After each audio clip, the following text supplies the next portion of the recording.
कधी कधी इतिहास पुढे जाताना एकच व्यक्ती संपूर्ण राष्ट्राची जबाबदारी उचलते आणि भारतासाठी ती व्यक्ती म्हणजे डॉक्टर बाबासाहेब आंबेडकर. संविधानाचा प्रवास फुलांनी सजलेला नव्हता.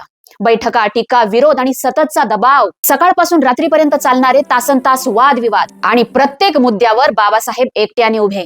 जग म्हणत होतं की भारत आता लोकशाही होणार आहे, पण बाबासाहेबांना माहित होतं की लोकशाही टिकवणं हे खरं युद्ध आहे.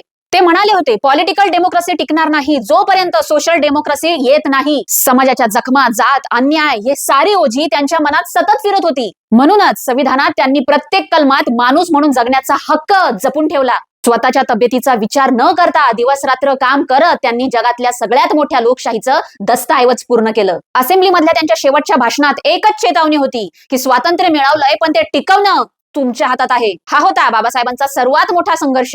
शरीर थकलेलं, पण बुद्धी अजूनही देशासाठी लढत होती. ही माझी महापरिनिर्वाण दिनानिमित्त काही भागांची सिरीज आहे.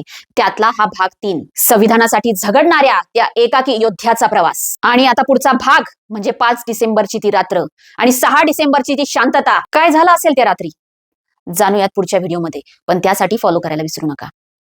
जय भीम.